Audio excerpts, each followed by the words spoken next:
चला आज आपण चिकन तवा कबाब बनवूया।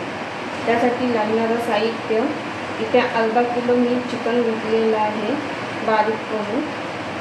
इथे बारीक कांदा कापून घेतलेला आहे एक। इथे हिरवी मिरची आणि कोथिंबीर मिक्सरला लावून घेतलेलं आहे बारीक करून। इथे आला आणि लसणाची पेस्ट घेतलेली आहे। इथे बेसन 1 चमचा, गरम मसाला अर्धा चमचा, चवीपुरतं मीठ, मसाला अर्धा चमचा, धनेपूड अर्धा चमचा, कोथिंबीर आणि पुदिना बारीक कापून घेतलेला आहे। इथे एक अंडा घेतलेला आहे। चला आता आपण करायला घेऊया।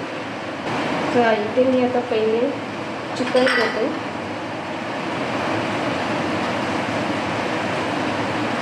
आता इथे मी मीठ टाकते,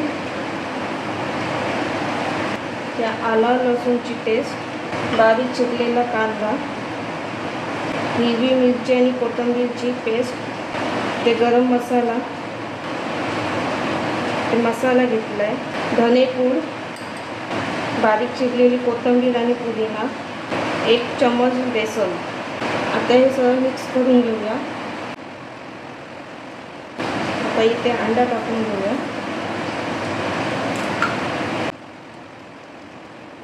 आता हे मिश्रण आपलं तयार झालेलं आहे। आता इथे मी पॅन ठेवलेला आहे गरम करत। आता ह्याच्यात तेल टाकून घेऊया। आता आपलं तेल गरम होईपर्यंत आपण इकडे बनवून घेऊया कबाब।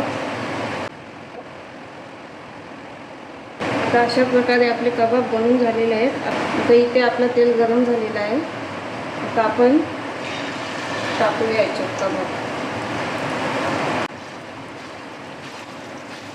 आता आपण पलटून घेऊया।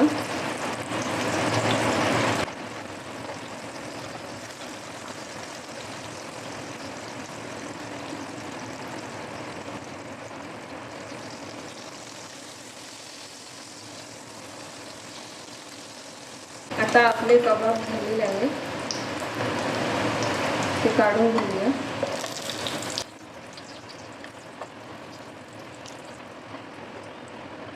आता असे सर्व कबाब करून घ्यायचे। बाकीचे कबाब होईपर्यंत आपण चटणी बनवून घेऊया।